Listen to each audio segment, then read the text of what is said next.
자, 그러면 이어서 우리 아까 이제 조금 아까 이제 이론했었잖아. 그 이론적인 그 부분과 연관돼서 이제 판례 이렇게 확인해 보는 거야. 그래서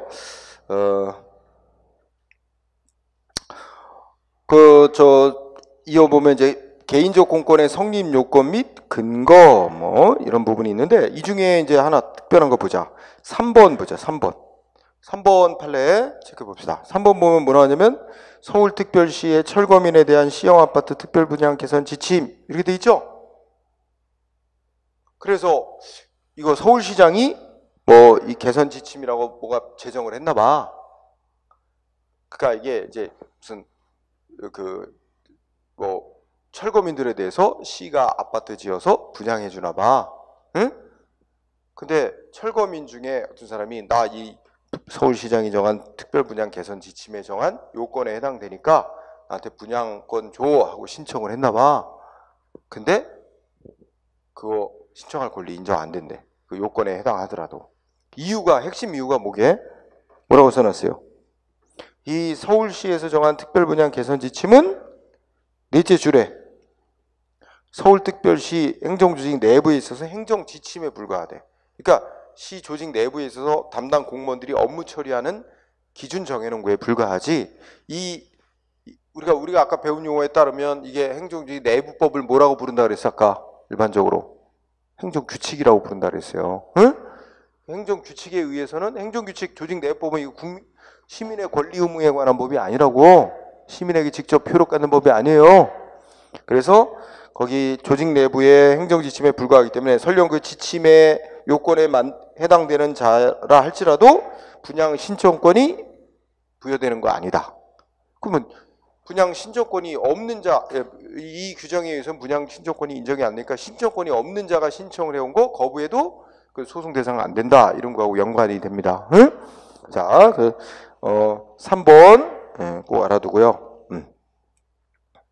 그 다음에 4번도 중요. 4번도 뒤에 또 한번 나오겠지만 4번 중요. 자, 4번을 보면 자, 다수의 검사 지원자들로부터 뭐 신청을 받아 전형을 거쳐 그 자체에서 정한 기준에 따라 일부만을 선정하여 검사로 임명하는 경우에 있어서 이렇게 나오는 판례 있죠?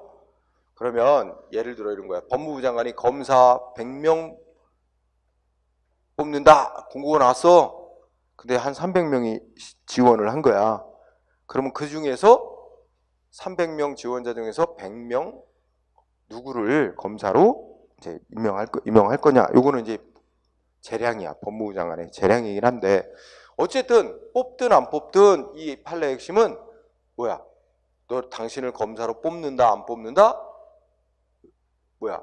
답변, 응답해줘야 될 의무는 최소한 있대. 이게 이제 국가 측의 의무가 있다는 거지, 말하자면. 응? 그래서 밑줄 친 부분이 핵심이야. 자, 법령상이라는 단어 봐. 법령상, 밑줄 친 부분에서. 이게 뜻하는 바는 뭐야? 성문법으로 법률이나 법규명령상으로 성문법에 의해서 이렇게 해야 된다 의무로 정해진 건 없어. 그렇지만은 뭐야? 그 밑줄 친 부분의 둘째 줄 조리상이라는 단어가 나오잖아. 조리란 말 아주 생소한 건 아니잖아. 우리가 행정을 할 때 따라야 될 법 중에 불문법도 있고, 불문법 중에 관습법, 판례법, 조리 이렇게 되잖아. 그 조리, 불문법으로서의 조리상 뭐 해야 된대? 검사 신청한 자들에게 당신을 검사로 임명한다 안 한다? 응답을 해줘야 될 의무는 최소한 있대. 그러면 봐, 우리가 논리적으로 유추해봐. 그러면 일단 국가 측의 의무는 존재하고, 그럼 응답해줄 의무는 오로지 공익만을 위한 걸까? 신청한 개인들의 이익도 위한 걸 것일까? 신청자 개인들의 이익도 위한 거다고 볼 수밖에 없지. 그렇다면 응답을 못 받았어. 그러면 어떻게 되겠어? 지원자 중에 응답을 못 받았어. 그러면 어떻게 해? 응답받을 권리 침해당했다고 소송을 다툴 수 있는 자격이 인정된다. 원고 자격이 인정된다. 이렇게 이어지겠지? 네, 그런 논리야. 그래서 요 문구 밑줄 준 부분이 시험에 곧잘 쓰이는데, 법령상, 즉 성문법에는 이렇게 신청하고 거기에 대해서 어떻게 처리하고 응답해주라 이런 명문의 규정, 명시적 그 성문법 규정은 없어도 조리상으로는 신청자들에게 임명한다 안 한다 응답해줄 법적인 의무가 있다. 중시해야 되고. 그 다음에 6번 판례도 또 체크해보자. 6번에 보면 자 첫째 줄 공무원에게 부과된 직무상 의무가 공무원에게 부여된 의무 이거 국가의 의무나 마찬가지야. 응? 공무원에게 부여된 의무가 어떤 의무냐? 두 종류로 나눌 수 있대. 오로지 공익만을 위해서 하라는 의무, 응? 아니 내지는 행정조직 내부 질서를 유지하기 위해서 부여된 의무라면 그런 행정조직 밖에 있는 국민 개개인의 이익을 위한 의무는 아니지 않느냐. 응? 그래서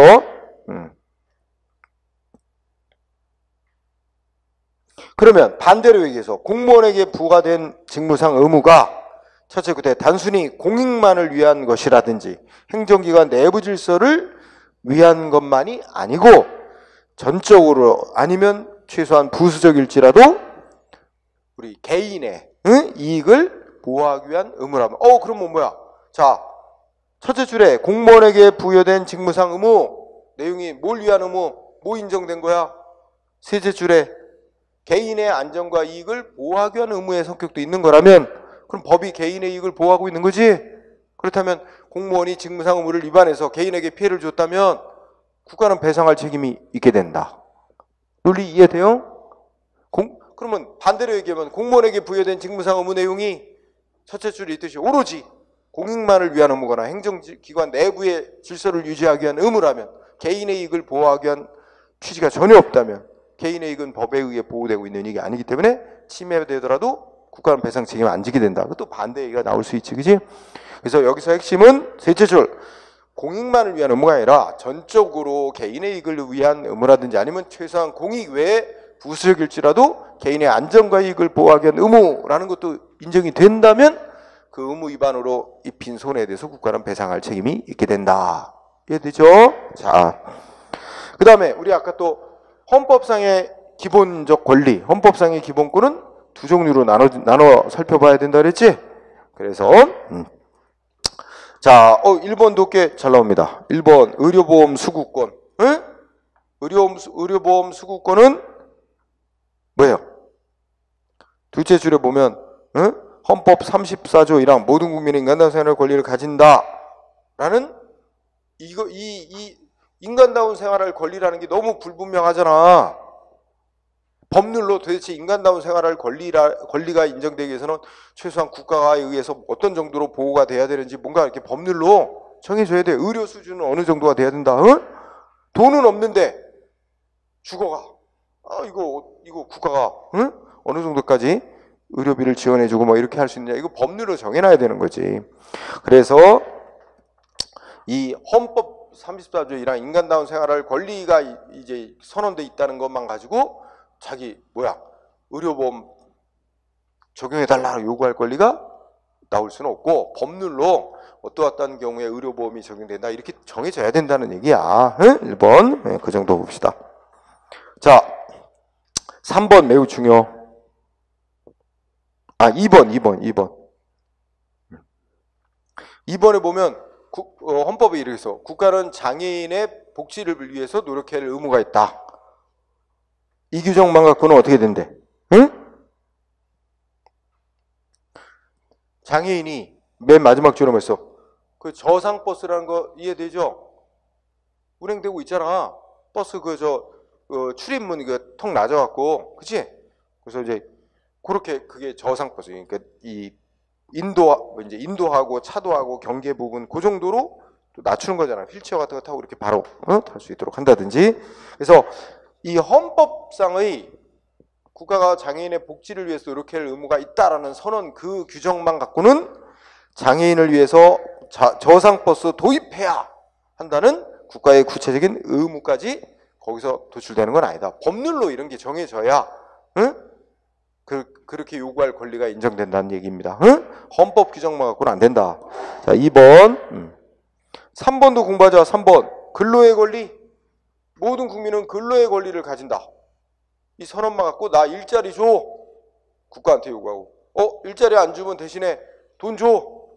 이거 요구할 권리가 바로 헌법 규정 근로의 권리를 가진다는 규정만으로는 이게 구체적인 그렇게 그것까지 요구할 권리까지는 인정이 안 된다. 이런 얘기야. 응? 그래서 3번도 중요. 그 다음에 5번, 6번. 5번, 6번의 공통점 무슨 권리? 환경권. 아까 얘기했으니까. 5번, 6번. 5번 굉장히 많이 나오는 거야. 5번, 6번. 결정적인 키워드는 환경권이라는 거죠. 응? 건강하고 쾌적한 게 생활할 권리라는 이 헌법이 선언한 환경권 침해당했다는 주장만 해가지고는 소송할 자격이 인정될 수 없다. 법률로 어떤 환경, 수질이면 수질 뭐 이렇게 어떤 환경에서 생활할 권리가 보장된다고 써 있어야 그 권리 침해당했다고 소송 가능한 거지. 막연하게 헌법이 선언한 건강하고 쾌적하게 생활할 권리 침해당했다. 이것만 갖고는 소송할 수 없대. 자, 알아도. 그 다음에 개인적 공권의 특성 관련해서 뭐 나왔어요? 아이고, 1번은 뭐 그렇게 많이 나오는 거 아닌데, 국가유공자로 등록되고 뭐 각종 국가로부터 보호받을 수 있는 권리는 야, 이거 타인에게 상속되고, 응?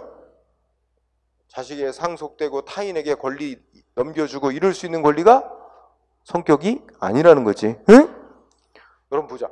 국가유공자로 등록되어 각종 국가로부터 보호받을 권리 상속된다고 하면 한 번 국가유공자로 인정이 되면 대대손손 가겠네? 계속 상속? 곤란하다는 얘기지. 그치? 그래서 법으로다가 본인 내지 그 직계 뭐 일대 손까지 정도만 인정한다는 이렇게 이제 제한하지. 영원한 거 아니야. 응? 그래서 그 성질은 일신 전속적인 권리라서 상속되는 게 아니다는 얘기지. 1번 알아두고 2번, 1번, 2번을 중시합니다. 2번은 행정소송에 있어서 소권 이런 제목 따랐지? 쉬운 말로 하면 개인이 행정소송을 제기할 수 있는 권리를 말하는 거야. 응? 국가등으로부터 자기 이익 침해당했다 해서 행정소송을 제기할 수 있는 권리는 성질, 어떻대? 핵심. 포기할 수 있는 권리래 아니래? 포기할 수 있는 권리가 아니래. 그래서 나 행정소송 제기 안 하겠다고 포기한다고 각 썼어도 그거 아무 효력도 없는 거래. 그거. 응? 휴지 조각이래 그거. 응? 100장을 쓰고 뭐 사인을 하고 해도 무효래 그거. 포기 각서 써도. 응? 법적으로 포기가 허용되는 성질의 권리가 아니라서 2번도 꽤 나옵니다. 자, 그 정도 하고 그 다음에 공의무 이런 거 넘어가도 되고 공의무도 공권의 특성과 비슷한 것 같이 예를 들어 국민의 공의무 납세 의무 포기할 수 있어? 다 포기하겠네. 안 그래? 세금 내들은 뭐 포기할 수 있다고 하면 누가 포기 안 하겠어? 다 포기하지. 응? 그런 건 안 되겠죠. 응? 포기할 수 없는 권리들도 많고 뭐 비슷한 거야. 공의무는 그냥 읽고 지나가세요. 그 다음에 3번 권리 의무의 승계. 공권 공의무의 승계. 승계는 이제 권리 의무가 이어지는 거지. 이것도 아까 이미 얘기한 거랑 특성하고 관련 있지. 승계 될 수 있는 것도 있고 될 수 없는 것도 있고 이렇게 나눠질 거야. 응? 예를 들면 아까 국가유공자로 등록되어 보호받을 수 있는 권리는 승계되지 않지. 상속 안 된다 그랬잖아. 응? 근데 되는 것도 있고 그렇습니다. 그 얘기 관련해서 야 법으로다가 승계된다 뭐 이런 거 규정이 있으면 된다 안 된다 있으면 그에 따르면 되는 거고. 응? 그래서 여기 되고 안 되고 이런 거 써놓은 거예요. 여기 예를 하나 들어놓으면 예를 들어서 A라는 사람이 이런 거 있잖아. 이건 예를 든 거야. A라는 사람이 술집 영업 허가를 받았어. A라는 술집 영업 허가를 받아가지고 여기서 무슨 뭐야? 응? 만나 술집 해. 만나 술집. 자, 술집 간판 만나 술집하고 영업을 해. 근데 법 위반. 응? 위반 행위를 해서 행정기관이 뭐 했냐면 6개월 영업정지 시켰어. 응? 6개월 영업정지 처분 내렸어. 그런데 6개월 영업정지 처분 내린 게 아니고 이런 거야. 위반 행위를 했어. 그래서 이제 뭐 6개월 영업정지 처분 같은 거 나올 거야. 응? 그런데 A가 어떻게 돼? 요거를 가게를 팔아 넘기는 거야. 딴 사람한테. 그리고 이거 숨겼어. 영업정지 자기 위반이 적발돼 가지고 이제 영업정지 나올 거라는 걸 숨긴 채 B한테 가게를 넘겼어요. 팔아 넘겼어. 그럼 B는 아무것도 모른 채 어떻게 돼? 뭐 간판은 자기가 선호하는 간판으로 바꿀 수도 있겠지? 만나 술집이 아니라 뭐 응? 기분 좋아 술집 뭐 이렇게 바꿔가지고 똑같은 장소에 똑같은 영업을 하는 거야. 간판 바꾸는 거 중요하지 않아? 똑같은 영업을 딱 세 단장을 하고 영업을 하려고 하는데 행정기한이 어떻게 될까? 이 술집에서 위반행위 있었다. 6개월 영업정지를 딱 때린 거야. 그럼 B는 이제 그거 내가 위반한 거 아닌데? 그 전 주인이 위반한 건데? 근데 내가 인수했으니까 나하고는 상관없는 일 해가지고 뭐야? 얘가 이제 그 영업정지 때린 건 위법이야. 소송한다고 치자. 어떻게 될까? 그러면 여기서 이제 쟁점은 전 주인의 위반에 대해서 책임, 영업정지 받고 막 이럴 책임이 이 인수한 자한테도 따라오는 건가? 전 주인의 위반에 따라서 제재받을 책임이 인수한 자에게 따라오는 건지가 문제야. 따라온다 안 따라온다? 이거는 이 영업의 성질에 따라서. 이 영업은 사람 자격 보고 내주는 영업이 아니야. 뭐 신분 자격 따지는 게 아니라 일정한 시설 기준 이런 거 갖추면 영업허가 되는 거거든. 그럼 그런 거 우리가 대물적인 영업허가라는데, 이런 거는 사람 바뀌어도 주인 바뀌어도 그 권리 의무가 그대로 따라가는 거예요. 응? 따라서 이 사람 B가 이 가게를 인수해서 여기서 다른 영업을 하면 상관이 없는데 술집을 또 한다면 전 주인의 위반에 따라 영업정지 받을 책임이 그대로 따라옵니다. 그래서 이 사람이 인수한 데도 영업정지 시킬 수 있다는 거예요. 응? 단 예전에는 무조건 영업정지 이거 따라오는 걸로 생각을 했어요. 응? 근데 요새는 아유 진짜 모르고 인수한 사람이 있는데 억울하다, 너무 억울한 측면이다. 그래서 본인이 나 이거 전 주인이 이거 위반한 사실 전혀 모르고 인수했다 이런 걸 아마 증명을 하면 이제 제재를 안 하도록 이렇게 좀 최근에는 법을 개정했습니다. 응? 그리고 이거를 이런 걸 제대로 막질 않으면 계속 나쁜 놈은 어떻게 돼? 걸리면 싹 팔아 넘긴 것처럼 서류를 꾸며갖고 또 소위 바지 사장이라고 엉뚱한 사람 뭐 노숙자 이름 빌려다가 뭐 이 사람한테 가게 넘긴 걸로 해놓고 사실은 지가 주인으로서 계속 영업하면서 또 위반하면 또 그렇게 하고 이러면 이 위반 행위를 막을 수가 없거든. 그래서 그런 거에 대해서 넘어가도 제재를 받을 수 있도록 합니다. 자, 법에 규정이 있으면 그에 따르고 규정이 없으면 여기서 명시적 규정이 없는 경우에 초점 두자. 다음 페이지 가서 명시적 규정이 없는 경우 뭐라고 돼 있어? 즉 일진 전속적 성질의 영업인 경우와 그 다음에 셋째 줄 대물적 성질의 경우 이렇게 둘로 나눈다. 대물적 성질의 영업허가 이게 술집 영업허가 같은 거야. 응? 이런 거는 어떻게 돼? 법에 명시적 규정이 없더라도 성격상 그 전 주인의 권리 의무가 그 인수한 자에게 승계되는 거로 봅니다. 응? 성질상 그 명시적 규정이 있으면 뭐 규정대로 따르는 거 하면 되는데 규정이 없는 경우에 초점을 두고 공부하세요. 네. 자, 그러면 밑에 판례.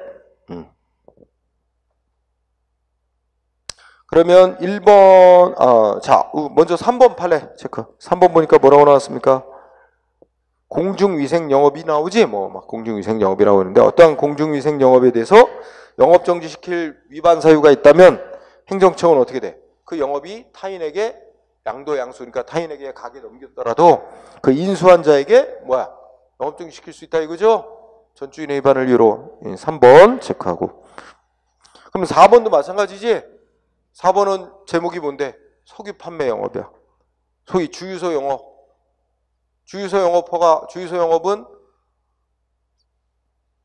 허가받는 사람의 신분 자격 안 따지고 시설 기준 갖추면 내주는 대물적인 영업허가의 성격을 갖고 있대. 대물적인 영업허가는 어떻게 돼? 전 주인의 위반들이 이어지는 거지 인수한 자에게. 그래서 인수한 자 전 주인의 위반을 이유로 영업정지 같은 거 그 인수한 자에게 내릴 수 있다 이런 얘기입니다. 응? 4번. 그리고 2번하고 5번을 중시한다. 2번, 5번은 나중에 또 공부하는 건데 관련이 크니까 2번 과징금이라고 법 위반해서 이득 얻은 자에게 너 법 위반해서 얻은 이득 뱉어내 하고 부과하는 게 있습니다. 과징금이라고. 근데 2번에 보니까 과징금 채무하면 과징금 부과받고 납부해야 될 의무를 가리키는 거예요. 과징금 납부해야 될 의무는 결론은 어떻게 돼? 승계된대 안 된대? 상속인에게 승계된대 안 된대? 부과받는 자가 부과받고 납부를 안 한 채 사망을 하면 그 상속인에게 내야 될 의무가 승계된다는 겁니다. 응? 그럼 질문해보자. 그럼 세금 내야 될 의무 승계될까 안 될까? 자식에게. 우리 부모님 세금 안 낸 거 있어. 근데 부모님이 돌아가셨어. 자식이 그 세금 내야 될 의무 이어받을까 안 받을까? 세금 내야 될 의무 이어받아요. 응? 세금 내야 될 의무 승계되는 의무예요. 응? 그래서 이런 거 있잖아. 그 간혹 어떤 경우는 아니면 갑자기 그 부모가 교통사고로 사망. 근데 자식이 막 10살짜리 애야. 아무것도 모르니까 부모의 빚도 그대로 또 안 하고. 응? 그런 경우 있어요. 빚도 떠안게 됩니다. 응? 자식이. 자, 세금도 마찬가지고. 그래서 만약에 우리가 이거 일상생활의 여담. 만약에 부모님이 돌아가셨는데 부모님 내가 상속받을 재산보다 부모님이 갚아야 될 빚이 더 많은 것 같다. 그러면 어떻게 하면 돼? 상속 포기하면 돼. 부모님 돌아가신 지 3개월인가 안에 법원에다가 상속 포기 신청서를 내. 그러면 빚도 재산도 다 상속 안 받는 거야. 응? 그러면 법원이 이제 그 재산을 정리해서 갚아야 될 자들의 그 재산 중에 빚 갚고 끝내는 거야. 나한테는 법적 책임 없는 거지. 응? 아니면 이제 부모님 빚이 더 많은지 재산이 더 많은지 잘 모르겠어. 응? 그럴 때는 이런 방법도 있대. 법원에다가 신청을 해.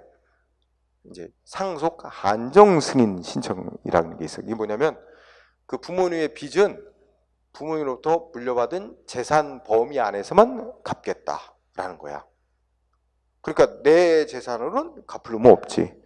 상속받은 재산 범위 안에서만 빚을 갚는 것으로 조건 하에 내가 상속받는 것으로 그렇게 법원에 신청을 해서 법원이 그걸 허가하면 그렇게 인정이 되는 거예요. 그러니까 그런 제도를 활용을 못하면 부모님의 빚을 그대로 다 떠안을 수가 있습니다. 응? 또 세금 낼 의무도. 반면에 우리 5번 판례 의무 위반하거나 불이행하면 또 의무 이행하도록 압박하기 위해서 행정위원이 돈을 부과하는 게 있는데 이행강제금이라고 있어요. 자, 그것도 나중에 배우기로 하고 어쨌든 행정기관이 너 이행강제금 내 부과했는데 부모님이 납부 안 하고 사망했대. 응? 그러면 어떻게 된대? 이행강제금은 어떻게 된대요? 승계가 될 수 없는 성질의 의무래. 그러니까 그 부과받은 자가 사망하면 그걸로 끝나는 거야. 응? 자식이 내야 될 의무 이어받는 거 아니죠? 그럼 여러분들이 3번하고 2번 판례하고 5번 판례하고 대비시켜서 외우세요. 과징금 납부해야 될 의무는 승계되고 이행강제금 납부해야 될 의무는 승계되지 않고 이걸 꼭 구분해서 외우세요. 응? 네. 자, 그 정도 하고요. 자, 그 다음에 주제가 뭐 나왔나 봅시다. 맨 위에 그 다음 주제가 개인적 공권의 확대화 경향 이렇게 제목이 있습니다. 그럼 우리 아까 이어갑시다. 개인이 국가에 대해서 자기를 위해서 뭐 해달라고 요구할 수 있도록 법적으로 인정된 이익, 힘이 권리다. 응? 근데 과거에 비해서 개인의 권리가 어떻게 돼? 점점 넓게 인정돼가는 경향이 있다는 거예요. 확대 인정돼가는 경향이 있다. 응? 자, 그럼 이렇게 되죠. 개인의 권리가 확대 인정. 자, 우리 아까 배운 논리를 설명. 자, 개인의 권리가 개인적 공권. 자, 개인의 권리가 인정되기 위한 성립되기 위한 요건. 과거에는 3가지 필요하다는데 오늘날은 2가지만 인정되면 된다 그러지. 그러면 첫 번째가 뭐였어? 쉬운 말로 표현해서 국가 측에게 뭐 일정한 의무가 있어야 된다는 거지. 국가 측에 의무가 있어야 된다. 근데 국가 측에 뭔가 해야 될 의무가 있어야 된다. 이거 하나만 갖고 당연히 어떤 개인이 나를 위해 해줘 요구할 권리가 바로 나오는 건 아니고 이 의무가 누굴 위한 의무냐를 또 한번 따져야 된다. 이 의무가 오로지 사회 전체 공익만을 위한 의무라면 그건 공익을 위해서 국가는 조치를 해야 될 의무가 있을지라도 개인을 위해서 해줘야 될 의무는 아니지 않느냐. 그러니까 이 의무가 어떤 의무를 해야 돼? 어떤 개인을 위해서 그 개인의 이익을 위해서도 이 국가에게 해줘라 그 의무라는 성격이 있어요. 사의 보호성이 인정이 돼야 된다 이거지, 그지? 이 2가지가 있어야 돼. 그러면 이 2가지가 이게 확대되면 어떻게 돼요? 개인의 권리가 확대 인정이 되려면 이게 다 확대가 돼야 됩니다. 국가 측에 의무가 있다는 점이 예전보다 옛날에는 의무가 없다고 봤었는데 오늘날에는 국가 측에 의무가 있다. 그 국가 측의 의무가 인정되는 게 넓혀지고 그리고 개인의 이익이 법에 의해 보호되는 이익이라는 점도 넓게 인정되고 이 두 가지가 다 확대돼야 이 두 가지가 확대 인정이 되면 그러면 어떻게 돼? 개인의 권리도 확대되는 거지. 논리적으로 그렇죠? 개인적 공권 확대 이렇게 되는 거잖아. 그리고 개인적 공권이 확대되면 우리가 아까 배운 논리에 따르면 어떻게 돼? 권리, 법이 보호하는 이 침해받은 자 뭐 할 수 있어? 행정소송 제기할 수 있는 자격. 그러니까 뭐야? 원고 적격. 침해됐을 때 소송 제기할 수 있는 원고 적격이 확대되는 거지. 소송 제기할 수 있는 자격 인정되는 자가 넓어지는 거지. 또 피해받은 거에 대해서 손해배상 청구할 수 있는 것도 넓게 인정되는 거지. 이것도 확대 인정되는 거잖아. 이런 결과를 가져오는 거지. 그러면 우리가 지금 여기서 공부하고자 하는 거는 뭐냐면 이 개인의 권리가 확대되기 위해서는 이것도 확대되고 이것도 확대돼야 됩니다. 그러면 이쪽에서는 어떤 경로를 통해서 확대될까? 국가에게 의무가 있다. 옛날에는 국가에게 해야 할 의무가 없다라고 봤었는데 오늘날에는 국가에게 해야 될 의무가 있다. 라고 의무가 확대 인정되는 경우 이거가 확대. 의무가 있다는 점이 확대. 또 그 국가에게 인정되고 있는 의무가 개인의 이익도 보호하기 위한 의무다라는 점이 예전보다 확대. 옛날에는 오로지 공익만을 위한 의무다라고 봤던 게 이제는 공익만이 아니라 개인의 이익을 위해서도 하라고 한 의무다라고 해서 이것도 확대. 이 두 가지가 다 확대돼야 개인의 권리가 확대되는 거야. 그러면 첫 번째, 국가 측에 의무가 있다는 점. 어떤 경로, 어떤 방법을 통해서 국가의 의무를 확대 인정하나? 그 표 보자. 표 보면 어떻게 돼요?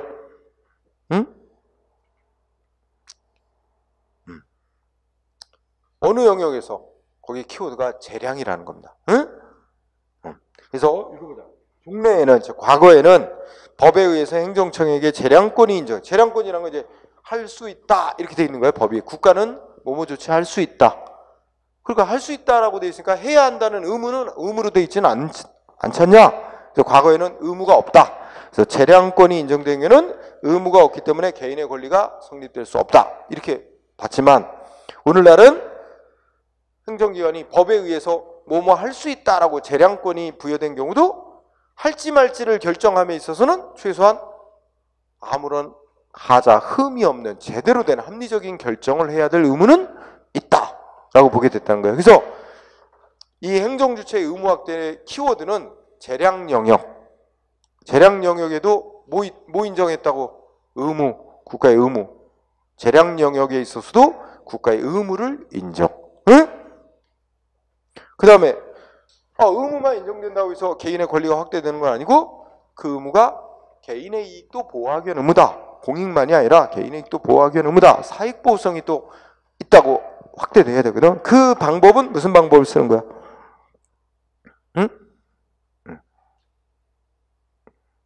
자, 거기에 동그라미 1번. 1번은 두째 줄 앞머리. 해석상. 해석. 법 해석을 하는 거야. 해석. 자, 이거 설명하면 해석이란 거니까 첫째 줄에 뭐라고 써요? 법에서 개인의 이익을 위해서 뭐 이렇게 하라 하고 명시돼. 옛날에는 딱 법 규정이 개인의 이익을 보호하기 위해서도 뭔 조치를 해라 명시돼 있을 때만 법이 개인의 이익을 보호하고 있다고 본 건데 지금은 어떻게 본다는 거야? 오늘날에는 법에는 개인의 이익을 위해서 뭐 해라 이렇게 명시되지 않았더라도 어떤 국가대로 뭔 조치를 하라고 의무로 법이 정해놨는데 그 법으로 왜 그렇게 정해놨을까?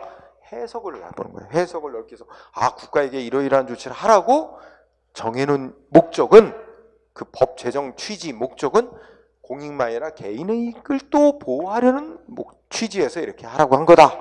해석을 그렇게 넓게 하는 거죠. 그래서 해석을 통해서 뭘 인정해? 개인의 이익이 법에 의해 보호되어 온 이익이다 라고 인정을 해주는 거죠. 법원이 해석을 넓게 하는 거야. 법 해석을 통해서. 또 하나 방법은 어떤 방법? 응? 다섯째 줄여보니까 동그라미 2번. 법이 개인의 이익이 법에 의해 보호되고 있는 이익인지 여부를 판단함에 있어서 어떤 행정조치에 직접 근거가 되는 법 규정만 보지 않고 뭣도 고려한대. 거기에 중요한 단어가 관련 법규까지 고려한다는 거야. 관련법까지 고려. 응? 이게 중요한 얘기입니다. 관련법까지 고려. 응?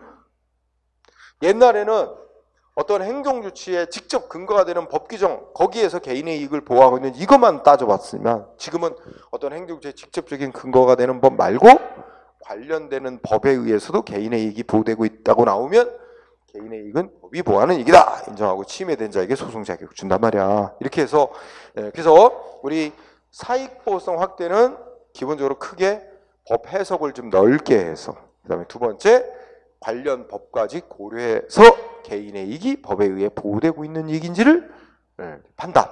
이렇게 함으로써 과거보다 이 두 가지를 다 확대시켜가지고 결국 개인의 권리가 과거보다 넓게 인정돼 가는 추세에 있다. 그러면 개인의 공권이 확대된다는 얘기는 과거에는 권리로 안 보고 반사적으로 누리는 이익일 뿐이라고 봤던 게 축소되고 이제 법이 보호하는 이익이라는 점이 확대시켜 가는 거죠. 자, 관련해서 우리 밑에 판례를 보니까 1번 판례 여러분들 쭉 읽어보되, 자, 넷째 줄에 보니까 뭐라고 돼 있어? 응? 무슨 단어 나왔어? 어떤 행정처분의 근거법 및 관련 법규라는 단어 고려하죠? 관련법까지도 고려한단 말이야. 응? 그러면 어느 지역에다가, 그 밑에 이제 사례가 뭐냐, 어느 지역에다가 무슨 폐기물 처리 시설을 짓는 결정을 했나 봐. 정부에서. 주민들이 난리가 났어. 자기 지역에 폐기물 처리 시설 들어서는 거에 대해서. 그치? 그러면 행정기관이 폐기물 처리 시설 설치 허가 결정 뭐 이런 거 내렸다. 그러면 이 폐기물 처리 시설 설치 허가의 직접적인 근거법은 뭐 폐기물 뭐 무슨 촉진법 뭐 이런 거 있어요. 그죠? 그게 직접적인 근거법이지만 그것만 고려한다는 게 아니지. 뭣도 고려해? 환경에 미치는 영향 평가하도록 한 환경영향평가법도 관련법으로서 고려. 그래서 이 환경영향평가에 관한 법률에 의하면 무슨 이렇게 시설 같은 거 설치하면 주변의 반경 얼마 이내까지 환경에 미치는 영향을 다 평가하고 거기에 문제가 없을 때 이제 허가하도록 돼 있단 말이야. 그렇다면 그 환경영향평가법에 의해서 거기 설치 지역으로부터 반경 몇 킬로 이내에 거주하는 주민들에게는 환경상 이익이 보호되고 있다. 주민들은 자기들의 환경이익이 침해됐다는 이유로 소송 제기하는 거 허용된다. 이런 취지가 되는 거예요. 응?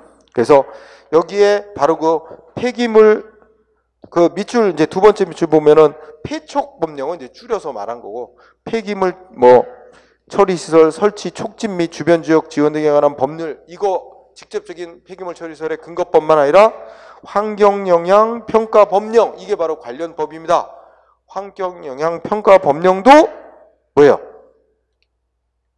이것도 고려해야 된다. 그래서 이 법들까지 다 따져봐서 개인의 이익이 법에 의해 보호되고 있는 이익인지를 판단해야 된다. 이런 취지다 하는 얘기입니다. 응? 다 비슷한 얘기들이 쭉 있습니다. 그 다음에 4번 판례 보세요. 4번 판례 보면 이제 제목이 해상운송사업법이지. 이거는 이게 뭐냐면 이게 이런 거야. 아까 이제 저 목욕탕 영업허가랑 비슷한데 여기가 이제 이렇게 육지고 여기가 육지, 여기가 섬이야. 그럼 예를 들어서 육지와 섬 간의 항로, 이 항로를 운항하는 선박 운항 사업을 내주는 거지, 면허. 응? 그런데 먼저 A라는 업자에게 선박 운항 사업 면허를 내줬단 말이야. 그래서 A가 여기서 운항을 하고 있는데 또 다시 B 신규 면허를 또 내준 거야. 이 같은 항로에다가 다른 경쟁업자에게 또 면허를 또 발급해 준 거야. 그 반발을 누가 하냐면 기존 업자 A가 반발해. 그래서 여기다가 이 항로에 또 신규 면허를 내줌으로써 자기의 이익을 침해당했다고 A가 소송을 낸 거야. 그런데 아까 공중목욕탕 영업허가하고는 성격이 다르죠. 응? 그래서 여기 읽어보면 법 규정이 뭘 정해놨대요?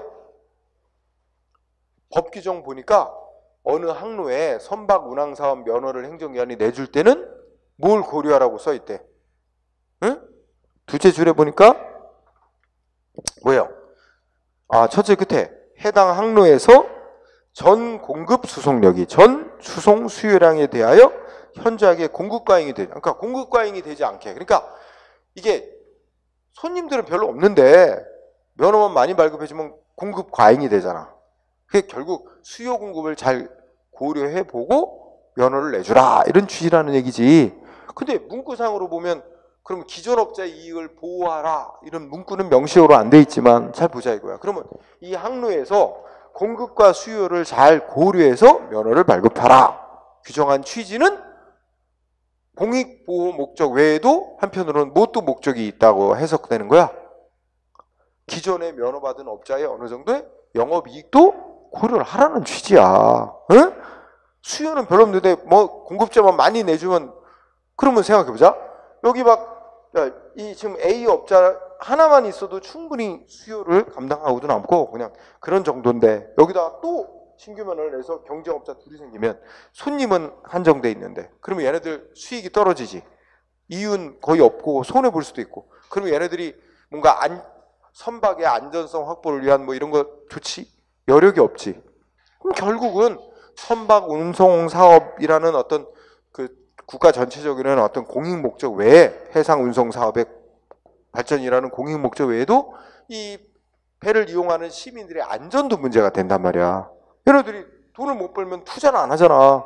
배 안전성 구비도 제대로 안 할 거고, 이런 문제들이 생기니까 결국은 그 수요 공급을 적절히 고려해서 면허를 발급해 주라는 건 해상 운송 사업의 사업 발전이라는 공익 목적 외에 그 기존 업자의 어느 정도의 이익도 보호함으로써 그 시민들의 그 선박 안전 검사라든지 이런 걸 제대로 해서 시민들의 안전 이익도 보호하고 뭐 이런 거 다 연관이 있다.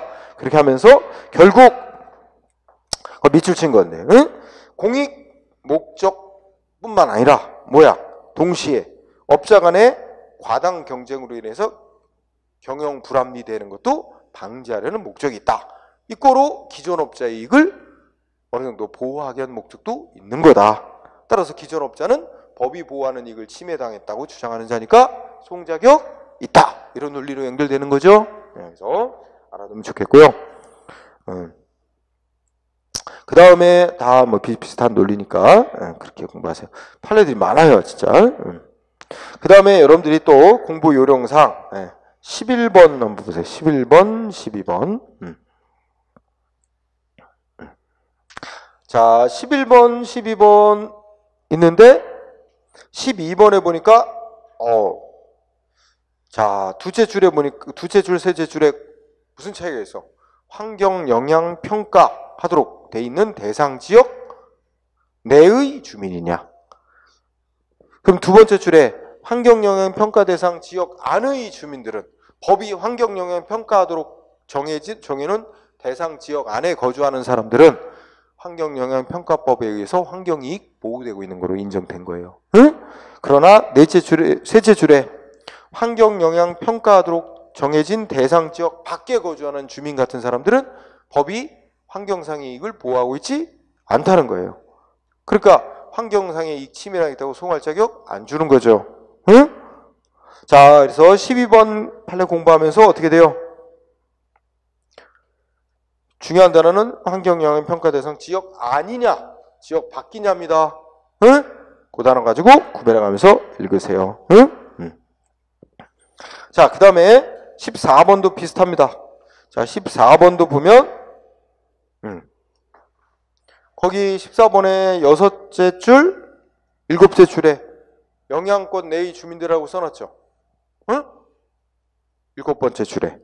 이것도 그 앞에 영향권이 그 환경에 미치는 영향 범위를 말하는 거야. 이 비슷한 치로 환경 영향 평가 대상 지역 내라고 생각하면 돼요. 취지가.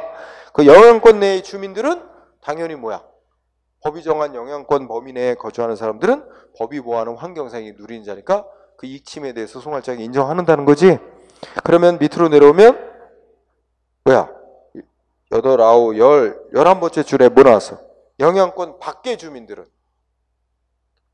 결론적으로 뭐겠어? 법에 의해서 환경상 이익 보호되고 있지 않다. 그래서 환경이익 침해됐다고 소송할 자격 없다. 원고 자격 없다지. 단 이 사람들이 그럼 소송 자격을 인정받으려면 뭐가 필요하대? 영향권 밖의 주민들이 소송 자격, 소송할 자격, 원고 자격 인정되려 뭐가 필요하대? 자기들이 증명을 해야 된대. 자기들이 법이 보호하는 이익을 침해받았다는 걸 증명을 해야만 소송 자격이 인정된대. 입증. 응? 그래서 끝에 가서 영향권 밖의 주민들은 어떻게 된대? 영향권 밖의 주민들은 어떤 행정처분 때문에 자기들의 환경상의 이 피해를 받거나 받을 우려가 있다는 자신의 환경상 이익 침해 내지 침해 우려가 있음을 뭐 해야만? 증명해야만. 응? 증명 또는 입증이라고 합니다. 입증해야만 법이 보호하는 이익 침해받은 것으로 인정되어 소송 자격 주어진다는 겁니다. 응? 자, 그래서 영향권 내의 주민들은 입증 안 해도 돼요. 법에 의해서 당연히 환경상이 보호받는 것으로 인정되기 때문에. 응? 근데 영향권 밖의 주민들은 원칙은 뭐야? 법에 의해 환경상이 보호받는 것으로 인정이 안 되기 때문에 소송 자격이 없는 거예요. 원칙인데 다만 본인들이 법이 보호하는 환경상 이익 증명을 해야, 응? 본인들이 입증을 해야 소송 자격이 주어진다. 이렇게 논리가 되어 있다는 걸 유의하면 됩니다. 자, 15번도 마찬가지지. 응? 15번 딱 키워 눈에 가는 게 영향권 밖의 주민 아니야. 그 원칙은 소송 자격이 없지. 근데 입증하면 소송 자격이 인정될 수 있다. 본인들이 법이 보호하는 환경상이 침해받은 걸 입증하면 그런 논리로 공부하면 됩니다. 자, 그렇게 해서 법이 보호하는 환경상의 이익이냐 아니냐, 응? 어마어마하게 중요한 거예요. 법이 보호하는 이익인지 아닌지는 우리나라 현행 법제도상 누리다가 이익을 침해받아도 소송할 자격, 손해배상 받을 수 있느냐 없느냐 아주 중요한 결과를 가져온다. 그럼 우리는 수험생으로서 공부 요령은 다 이 판례 위주로 시험 나옵니다. 이런 어떤 사건 딱 제목이 나오면 이거 결론이 어떻게 내렸는지, 이게 그 침해받았다고 소송한 사람들이 주장하는 이익이 법에 의해서 보호받아온 이익을 침해받았다는 걸 인정한 건지 아니면 그렇지 않다. 그래서 반사적으로 누려온 이익을 침해받은 거에 불과해서 소송 자격이 없다고 한 건지, 응? 이거 꼭 구분해서 외워야 됩니다. 그래서 다시 한번 111조에 와서 정리했죠. 응? 제목으로 법이 보호하는 이익 인정된 것으로 봐서 소송 자격 침해됐다고 소송할 자격이 인정한 사례 또 모아놨고, 반대로 반사적 이익으로 봐서 소송할 자격이 인정 안 된 거, 그죠? 그 중에 정리한 부분에 가서 113쪽에 18번 이거 단어 있지. 신규 담배 일반 소매인 지정에 대한 기존 일반 소매업자 이익, 이거 있지? 응? 그 중식. 그러면 이거 풀면 이게 여기 담배 일반 소매 지정이 담배 소매 허가하는 거야. 담배 판매업 허가. 담배 아무나 못 팔아요. 응? 담배 팔다 걸리면 허가 안 받고 담배 팔다 걸리면 처벌돼요. 응. 그런데 자, 여기 보면 여기서는 18번에서 자, 끝에 가면 기존 그러니까 둘 다 뭐야? 일반 소매이냐 다 일반 소매업자지? 자, 그러면 이게 뭐냐면 여기에 A가 담배 판매 허가 받은 사람이야. 담배 허가. 우리 마트 같은 데서 팔잖아, 편의점. 그런데 법에 의하면 한 업자한테 담배 팔도록 허용을 하면 거리를 뛰어서 50m 이상 뛰어야 된대. 50m 뛰어서 새로 허가를 내줬을 때 담배 판매. 결국 50m 떨어지지 않아요. 50m 뛰지 않고 50m 이내에서는 새로 허가를 내주면 안 되게 돼 있다는 거야. 응? 그런데 실제 사건이 일어났지. 50m 안 뛰었는데 어떻게 했어? 50m 안 뛰고 옆에다가 또 새로 허가를 내준 거지. 담배 판매 허가를. 응? 당연히 기존 업자가 반발. 그지? 기존 업자가 50m 안 뛰고 새로 다른 사람에게 담배 팔도록 허용한 거 자기 이익을 침해하는 위법인 조치다. 소송 냈어. 소송할 자격이 인정돼야 안 돼? 인정했어요. 인정한 기본 논리는 왜 그럴까? 기존에 담배 팔도록 허가받은 업자 이익은 자, 법이 어떻게 났어? 50m 뛰어가지고 허가해 주도록 되놨지? 그럼 50m 뛰도록 한 목적은 어디에 있을까? 담배 산업의 뭐 건전한 발전이라는 공익 목적 외에도 기존에 먼저 허가받은 업자에 어느 정도 영업이익을 보호하기 위한 목적이 있대요. 그 거리 제한 규정이라 그래. 이렇게 뭘 허가를 낼 때 거리를 일정 거리를 유지해 뛰도록 하는 거 있잖아. 이 거리 제한 규정을 만들어 놓은 법의 목적은 담배 산업의 건전한 발전이라는 뭐 공익 목적 외에 기존에 허가받은 업자의 어느 정도 영업이익도 보호하려는 사익보호성 목적도 있다. 따라 기존 업자 이익은 법에 의해 보호받는 이익이니까 소송 제기할 자격이 있다. 이거하고 대비시킬 거. 이거 설명 앞에 있어요, 다. 응? 그런데 다음 페이지 가면 정리, 반사적 이익으로 봐 원고적격 부정한 사례 뭐 하는 거 있지? 응? 뭐 하는 거에? 맨 끝에 가면 15번. 둘 다 담배인데 여기 뭐가 들어갔어? 기존 담배 일반 소매인이 누구? 신규 군의 소매인 지정. 여기서는 중요한 단어 군의 소매입니다. 군의 소매인. 요게 결정적인 중요한 단어예요. 자, 그러면 군의 소매인은 어떻게 생각하냐면 군에는 예를 들어서 옆에 빌딩이 들어섰고 빌딩 내부에 마트가 있을 수 있고, 그죠? 여기에 담배 팔도록 허용하는 거. 이런 게 군의 소매인이야. 응? 아까는 일반 소매인. 근데 여기 이제 일반 소매인한테 담배 팔도록 허용했는데, 옆에 10m밖에 안 떨어졌는데 빌딩이 새로 세워지고 빌딩 내부의 매점에다가 또 담배 팔도록 허용을 했다. 그리고 기존 업자가 이 군의 소매인 따로 지정해서 담배 팔도록 허용한 거 자기 이익을 침해한다고 소송을 냈지. 근데 여기는 소송할 자격 기존 업자한테 인정을 안 해줬어. 안 해준 이유는 뭘까? 여기는 거리를 뛰도록 하는 규정이 없어요. 군의 소매인 지정해주는 데는 기존에 허가받은 업자하고 거리를 떠야 한다는 규정이 없대요. 그게 결정적인 거야. 그러면 그런 규정이 없으니까 이전에 일반 소매인 지정받은 업자의 이익은 군의 소매인과의 관계에서는 법이 기존 업자의 이익을 보호하는 규정이 없고, 그러니까 이 법이 보호하는 이익이 아니다라는 논리였어요. 그래서 그렇게 결론이 정반대로 나왔어요. 응? 그래서 우리가 수험생으로서 시험 보는 그 요령은 군의 소매인끼리 일반 소매인과 군의 소매인 사이냐, 일반 소매인 간의 문제냐, 요거에 따라 결론이 달라진 거야. 응? 그래서 그 점을 유의하고 암기하는 것이 좀 필요합니다. 그래서 지금 읽은 판례는 지금 뭐 몇 개 간단히 봤죠. 이 부분의 판례가 시험에 단골로 나와요. 응? 여기 이 파트로 나오기도 하고 뒤에 소송으로 가서 다음 주 행정소송 원고적격 인정 안 된 사람 뭐 여기서 양쪽에 다 나와요. 그러니까 매우 중요한 영역이야, 판례 부분이. 응? 그래서 자, 나중에 뭐 판례를 다시 한번 세세하게 다 볼 공부할 기회가 있긴 하겠지만 지금은 일단은 다 하면 너무 지체되니까 그래서 기본 논리로 위주로 몇 개만 보도록 합시다. 자, 그렇게 한 다음에 그 다음에 이제 뭐야?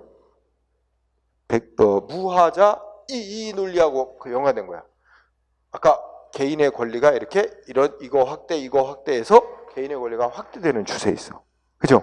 그래서 개인의 권리가 확대되면서 예전에는 인정되지 않았던 개인의 권리가 오늘날에는 인정되고 있는 것들이 있는데, 그래서 크게 두 가지를 공부합니다. 하나는 무하자 재량행사 청구권이라는 권리와 행정 개입 청구권이라는 권리가 있어요. 응? 그래서 그것 좀 공부해 보겠는데, 또 쉬는 시간 돼간다. 그죠? 그래서 또 쉬고 공부하도록 합시다.